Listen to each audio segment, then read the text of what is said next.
One TV special report.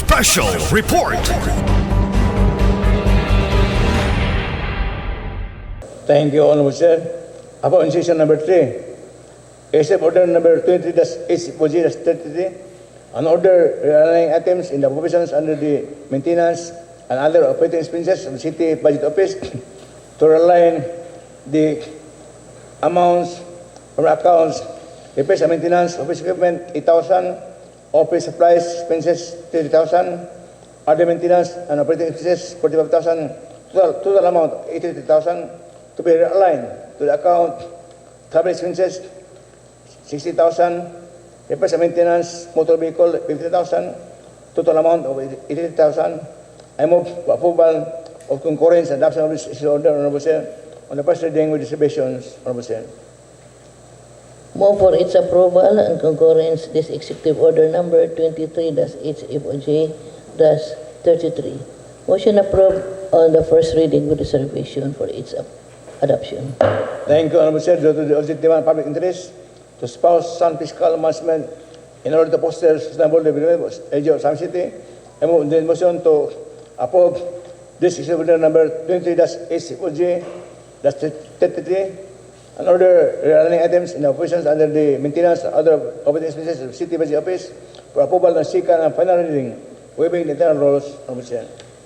Moved by the Honorable Majority Floor Leader to approve and adopt this executive order number 23-HFOJ-33, an order realigning items in the appropriations under the maintenance and other operating expenses of the city. Ako, decision number 4.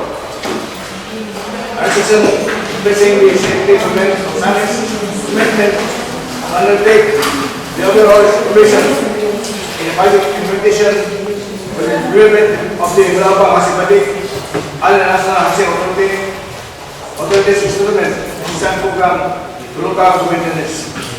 Honorable Chair, I now will the Chairman of the Committee on Housing, Zoning and Development on modification to endorse Honorable Suizo, you are recognized for the chair for the appropriate motion. Mr. Presentation, I would like to pass a resolution expressing the city government of OZAMIZ's commitment to undertake the overall supervision of the project implementation for the development of the PALARONG housing project under the National Housing Authority's Resettlement Assistance Program for local government units on first reading with reservation. For first reading with reservations as being manifested by the Honorable Suizo. Motion approved.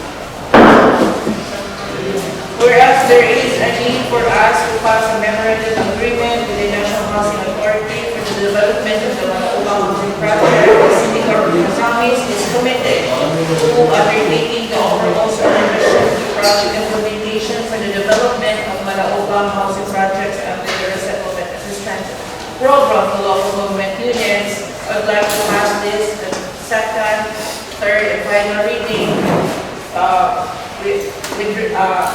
waiving the internal rules on joint motion, Madam Chair.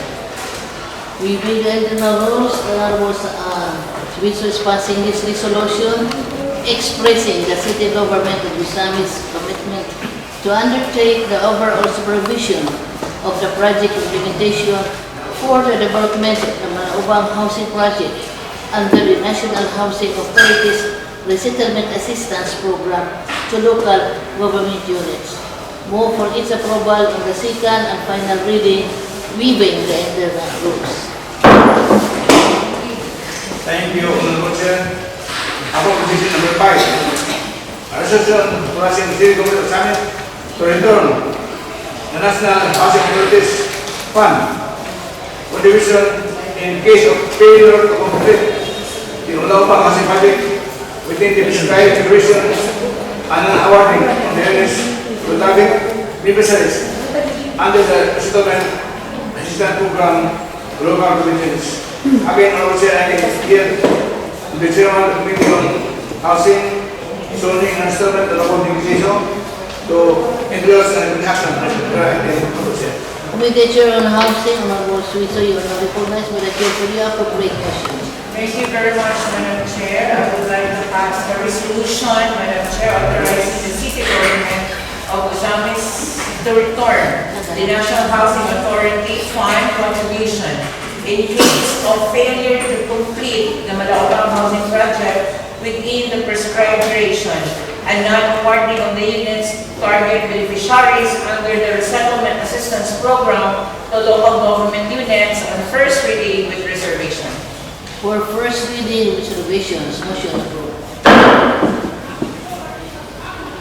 Whereas there is a need for the NHA, the approval and to grant financial assistance to the city government of OZAMIZ under the NHA's Resettlement Assistance Program for the development of Malaobang housing project in Barangay Malaobang, OZAMIZ City. I move this to pass the second final reading waiving internal rules and joint motion. Due to the urgency of this request, this resolution authorizing the city government of OZAMIZ to return the National Housing Authority's NHF Fund contribution in case of failure to complete the Malaobang housing project within the prescribed duration and non-awarding of the units to target beneficiaries under the Resident Assistance Program to local government units.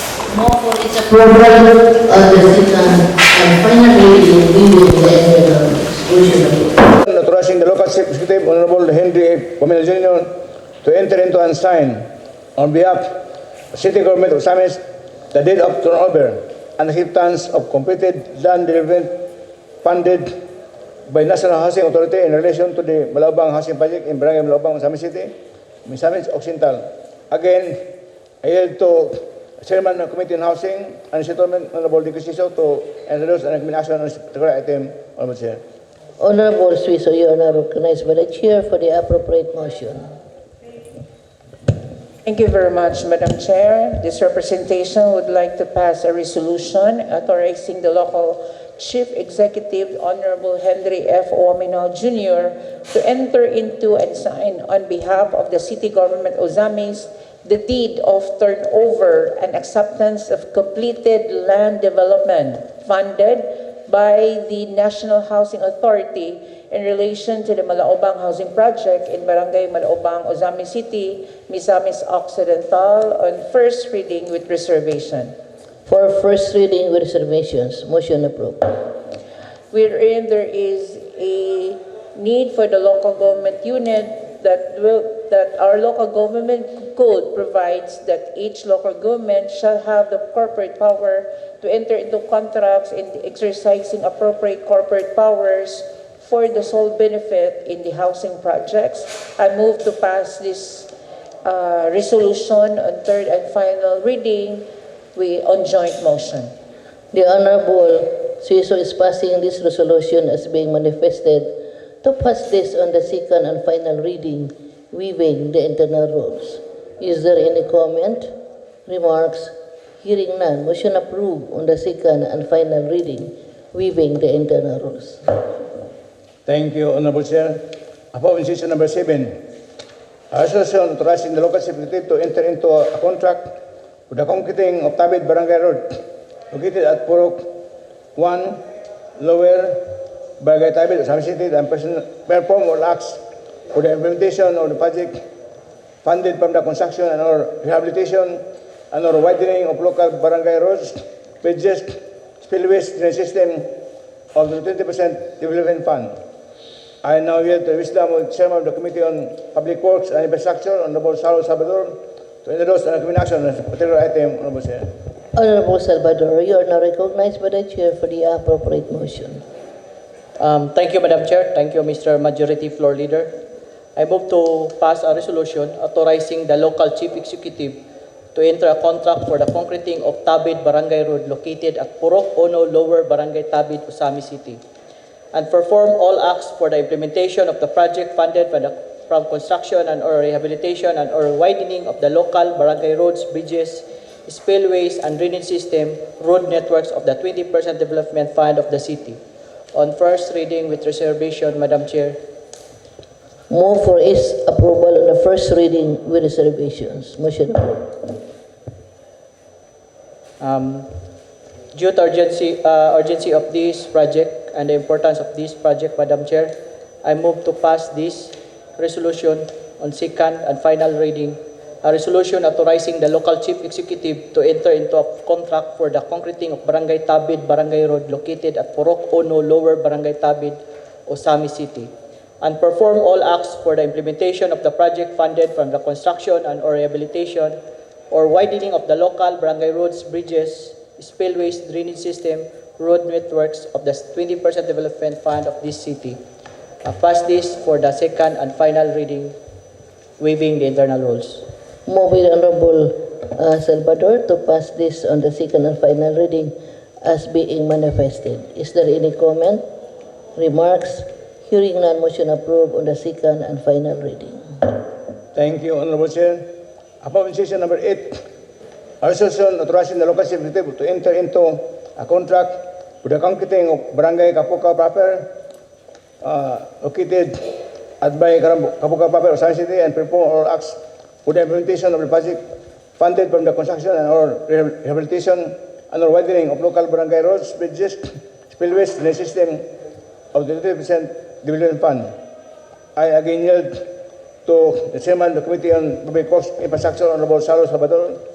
Honorable Salvador, you are now recognized by the Chair for the appropriate motion. Thank you, Madam Chair. Thank you, Mr. Majority Floor Leader. I move to pass a resolution authorizing the local chief executive to enter a contract for the concreting of Barangay Kapukaw proper, located at Barangay Kapukaw proper, OZAMIZ City, and perform all acts for the implementation of the project funded from construction and or rehabilitation or widening of local barangay road, bridges, spillways, and drainage system, road networks of the 20% development fund of this city. I would like to pass this on first reading with reservation, Madam Chair. This resolution is moved by the Honorable Salvador to pass this on the first reading with reservations. Motion approved. Due to urgency of this project, I move to pass this resolution on second reading, a resolution authorizing the local chief executive to enter a contract for the concreting of Barangay Kapukaw proper, located at Barangay Kapukaw proper, OZAMIZ City, and perform all acts for the implementation of the project funded from construction and or rehabilitation, widening of local barangay roads, bridges, spillways, and drainage system, road networks of the 20% development fund of this city. I move this to pass for the second and final reading with reservation, Madam Chair. Due to the urgency of this request, the Honorable Salvador is passing this on the second and final reading, waiving the internal rules. Any comment, remarks? Hearing none, motion approved on the second and final reading, waiving the internal rules. Thank you, Honorable Chair. Upon session number 9, a resolution authorizing the local chief executive, Honorable Henry Mamina Jr., to secure a loan from National Housing Authority, NHC, and sign the contract of loan and authorizing the early appropriations in the city government of OZAMIZ budget for payment of the loan component for the development of the Malaubang housing project under the Settlement Assistance Program to local government units. Now I yield to the wisdom of the Chairman of the Committee on Housing again, Housing and Settlement, Honorable Ding Siso, to recommend and endorse action on this particular item, Honorable Chair. Honorable Suiso, you are now recognized by the Chair for the appropriate motion. Thank you very much, Madam Chair. I would like to pass a resolution, Madam Chair, authorizing the local chief executive, the Honorable Henry F. Owamino Jr., to secure a loan from National Housing Authority and sign the contract of loan and authorizing the early appropriations in the city government of OZAMIZ City's budget for payment of the loan component for the development of the Malaubang housing project under the Resettlement Assistance Program to local government units on first reading with reservation. Move for its first reading with reservation. Motion approved. Thank you very much, Madam Chair. I will, pursuant to the memorandum agreement with the National Housing Authority for the development of the Malaubang housing project, it was required that the Sangguniang Panglunsod authorize the local chief executive to secure a loan from NHA and sign the contract of loan and authorize the early appropriations in the city government budget payment of the loan component for the development of Malaubang. Thus, I would like to pass this in second and final reading, waiving the internal rules on joint motion. Due to the urgency of this request from the Honorable City Mayor, the Honorable Dingus Wiso is passing this on the second and final reading, waiving the internal rules. Is there any comment, remarks? Hearing none, motion approved on the second and final reading, waiving the internal rules. Thank you, Honorable Chair. Ako, in session number 10, a resolution designating a permanent project monitoring team for the development of the Malaubang Housing Project under the National Housing Authority Resettlement Assistance Program to local government units. I again yield to Chairman of the Committee on Housing and Settlement, Honorable Negotiation, Honorable Chair, to introduce and recommend action on this item, Honorable Chair. Honorable Suiso, you are recognized by the Chair for the appropriate motion. Thank you very much, Madam Chair. I would like to pass a resolution designating a permanent project monitoring team for the development of the Malaubang Housing Project under the National Housing Authority's Resettlement Assistance Program to local government units on first reading with reservation. For first reading with reservations, motion approved. Is it hereby resolved, Madam Chair, that there are designate a permanent project monitoring team for the Malaubang Housing Project under the NHA Resettlement Assistance Program to local government units, which is composed of the chairperson, Attorney Sam Norman Fuentes, our city administrator, yours truly as vice chairperson, and the members, City Engineer's Office, CPD Office, LDRMO Office, City Health Office, City Social Welfare Office, the Honorable City Council Salvador, and both the barangay, punong barangays of Malaubang and Lam-an, Madam Chair, with the Presidents of Homeowners Association of Malaubang Housing Project. On second and final reading, waiving the internal rules on joint motion. Due to the urgency of this request, Honorable Suiso is passing this on the second and final reading as being manifested. Is there any comment, remarks? Hearing none, motion approved on the second and final reading, waiving the internal rules. Thank you, Honorable Chair. Ako, in session number 11, a resolution authorizing the use of local funds to implement other components not covered by National Housing Authorities Authority for the Development of the Malaubang Housing Project under the Resettlement Assistance Program to local government units. Again, I yield to Honorable Inquisition to introduce and recommend action on this item, Honorable Chair. Honorable Suiso, you are now recognized by the Chair for the appropriate motion. Thank you, Madam Chair. This representation would like to pass a resolution authorizing the use of local funds to implement other components not covered by the National Housing Authority for the development of the Malaubang Housing Project under the Resettlement Assistance Program to local government units on first reading with reservation. For first reading with reservations, motion approved. Thank you very much, Madam Chair. Whereas there is a need for the Sangguniang Panglungsod to pass a resolution providing funds and implementing other components not covered by the National Housing Authority and for the development of the Malaubang housing projects and the Resettlement Assistance Program to LGU OZAMIZ. Move this on second and final reading on joint motion. Move with Honorable Suiso to pass this on the second and final reading as being manifested. Is there any comment, remarks?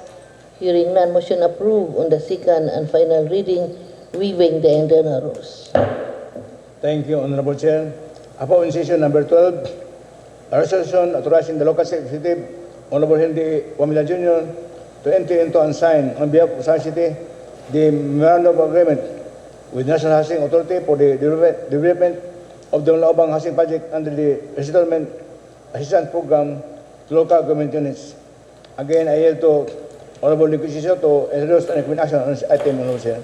Honorable Suiso, you are now recognized by the chair for the appropriate motion. Thank you very much, Madam Chair. I would like to pass a resolution authorizing the local chief executive, the Honorable Henry F. Ominol Jr., to enter into and sign on behalf of the city government OZAMIZ the memorandum of agreement with the National Housing Authority for the development of the Malaubang housing project under the Resettlement Assistance Program to local government units on first reading with reservation.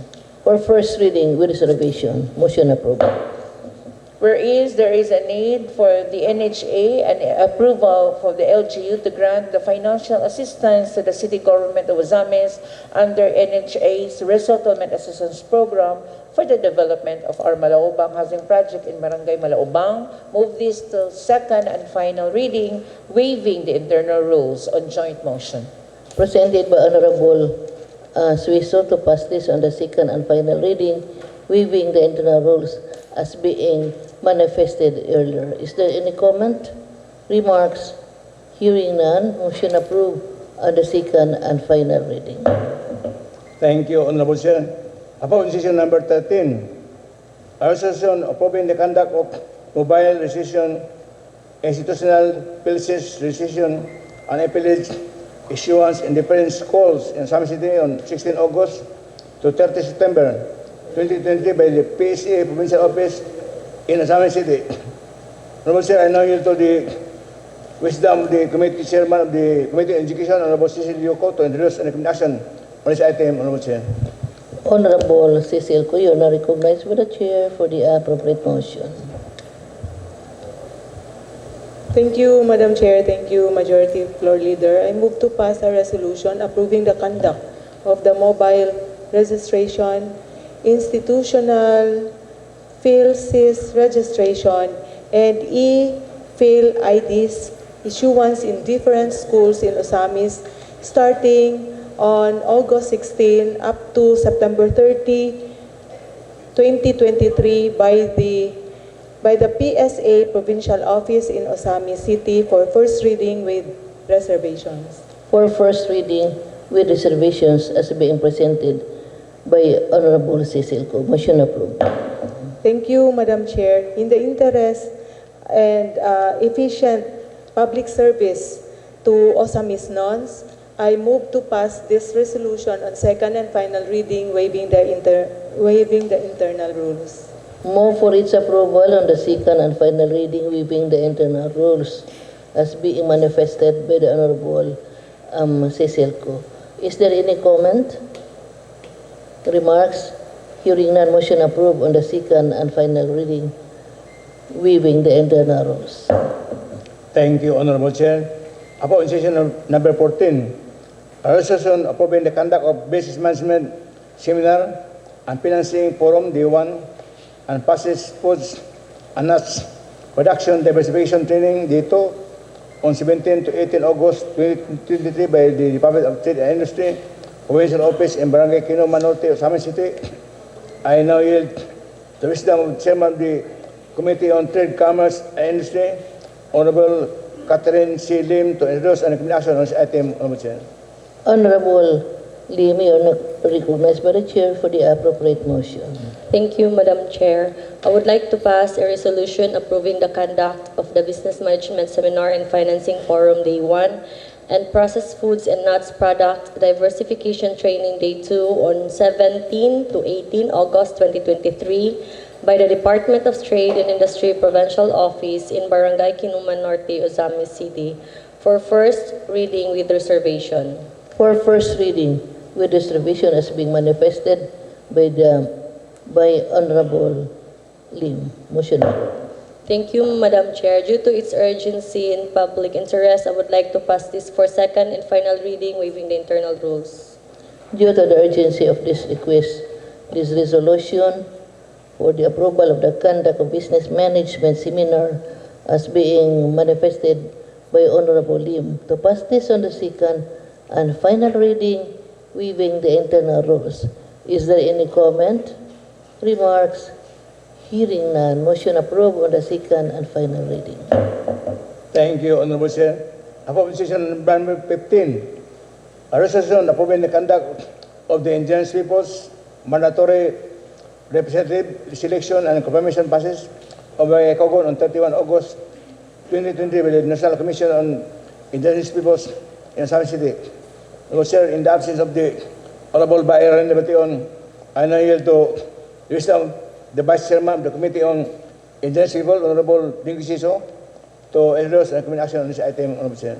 Honorable Suiso, you are now recognized by the Chair for the appropriate motion. Thank you very much, Madam Chair. I would like to pass a resolution approving the conduct of the Indigenous Peoples Mandatory Representative Selection and Confirmation Process of Barangay Stimson Abordo on September 1, 2023 by the National Commission on Indigenous Peoples in OZAMIZ City on first reading with reservation.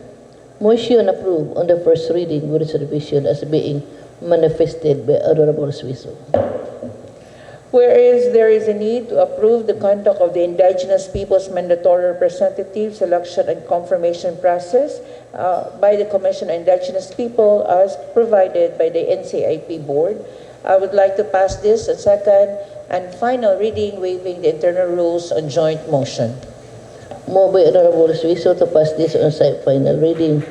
This resolution approving the conduct of Indigenous Peoples Mandatory Representative Selection. Motion approved on the second and final reading, waiving the internal rules. Thank you. Any comment, remarks? Hearing none, motion approved. Thank you, Honorable Chair. Upon decision number 16, a resolution approving the conduct of trademark registration seminar on 25 August 2023 by the Department of Trade and Industry, Provincial Office in Assam City.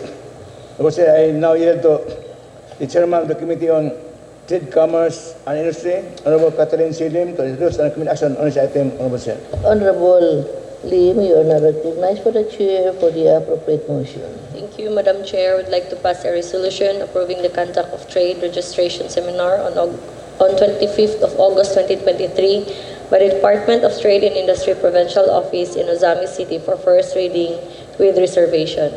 For first reading of reservations, motion approved. Thank you, Madam Chair. Due to its urgency, I would like to pass this for second and final reading, waiving the internal rules. Due to the urgency of that request, the Honorable Lim is passing that on the second and final reading, waiving the internal rules. Any comment, remarks? Hearing none, motion approved. Thank you, Honorable Chair. Upon decision number 17, a resolution approving the conduct of scientists symposium for the youth and the dialogue with the scientists lecture series on 7 to 8 September 2023 by the DOST Provincial East Anti Office in Assam City. And I yield to the Chairman of the Committee on Information, Science and Technology, Honorable Dingusiso, to introduce and recommend action on this item, Honorable Chair. Honorable Suiso, you are now recognized by the Chair for the appropriate motion. Thank you very much, Madam Chair. I would like to pass a resolution approving the conduct of Science Teach Symposium for the Youth and Dialogue with NAS Scientists on September 7 and 8, 2023 by DOST Provincial S&T Office in OZAMIZ City on first reading with reservation. For first reading with reservations, motion approved. Whereas there is a need for education enhancement in the field of science and technology and to identify future scientists in OZAMIZ City, I move to pass this on second and final reading, waiving the internal rules on joint motion. Presented by Honorable Suiso to pass this on the second and final reading, waiving the internal rules as being manifested. Any comment, remarks? Hearing none, motion approved on the second and final reading, waiving the internal rules. Thank you, Honorable Chair. Upon decision number 18, a resolution approving the conduct of blood dating program on 18 August 2023 by the Tau Gamma Phi Fraternity and Mass Medical Center Blood Bank Department in Assam City. And I yield to the Chairman of the Committee on Health and Sanitation, Honorable Catherine C. Lim, to introduce and recommend action on this item, Honorable Chair. Honorable Lim, you are now recognized for the Chair for the appropriate motion. Thank you, Madam Chair. I would like to pass a resolution approving the conduct of the bloodletting program on 18 August 2023 by Tau Gamma Phi Fraternity and Mars Medical Center Blood Bank Department in OZAMIZ City for first reading with reservation. For first reading with reservation, motion approved. Due to its public interest, Madam Chair, I would like to pass this for second and final reading, waiving the internal rules. Manifested by the Honorable Alim to pass this on the second and final reading, waiving the internal rules. Is there any comment, remarks? Hearing none, motion approved on the second and final reading. One TV special report.